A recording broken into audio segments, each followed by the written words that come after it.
Bhubaneswar FM college रे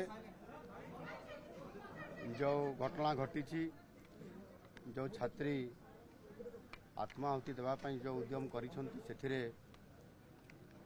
वर्तमान AIIMS रे जो तांकर चिकित्सा चली परिस्थिति जटिल अच्छी एवं सेथिरे मेडिकल टीम गठन करा जायछि एवं समाने तांको चिकित्सा कराउछंती। दिल्ली रो एम्स रे जो स्टैंडर्ड रो चिकित्सा करा जाउछि एक्जाक्टली सही स्टैंडर्ड रो चिकित्सा करा जाउछि एवं निश्चित भाव रे चिकित्सा जहाँ होउछि मु जहाँ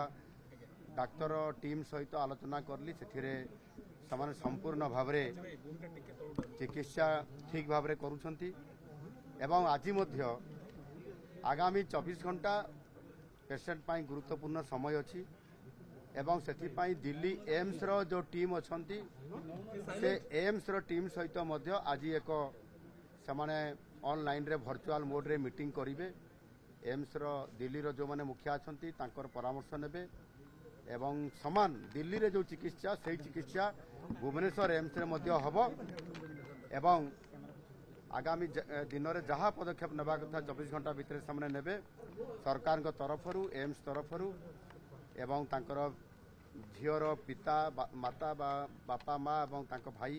तांको सहित आम कथा हलु तांको आश्वासन देइछु एवं ये चिकित्सा दिल्ली भरिया ही हबो। द्वितीय कथा होची सरकार मध्य निष्पत्ति नहीं जे आवश्यक हेले ताकू एयरलिफ्ट देकरी दिल्ली एम्स को नवा पाई किंतु वर्तमान परिस्थिति जहाँ अच्छी दिल्ली एम्स को नला भलिया परिस्थिति टिके नॉर्मल को आसी नहीं एणु जदि नॉर्मल को आसी जाए ताले दिल्ली को भी आगामी समय करा जाई पारे। बाकी जो माने ये जो परिस्थिति है जो घटना होती कॉलेज रे परिस्थिति जो घटना को लेकर उच्च शिक्षा विभाग तरफ समस्त प्रकार पदक्षेप निया हेइछि एवं जो तदंतकारी टीम गोटे जाइछंती समाने जो रिपोर्ट करिवे से आधार रे मध्य जो माने एथिरे दोषी अछंती बा इन्वॉल्व अछंती समान को ऊपर सरकार दृढ़ कार्यानुष्ठान ग्रहण करिवे एवं आगामी दिन रे मध्य प्रत्येक जो कॉलेज मानकरे प्रतिष्ठान मानकरे ई प्रकार गोटे हारासमेंट करा जाउछि झियो मानकू एवं सेथिरे सेक्सुअल हारासमेंट कथा जो परिस्थिति आसुची ता उपरे मध्य सरकार निश्चित भाव रे आगुआ भाव रे पदक्षेप नेबे जेमती एभली पुनरावृत्ति आगामी दिन में घटना न घटिबो सेति पय आम सरकार निश्चित भाव रे चेष्टा करिवे।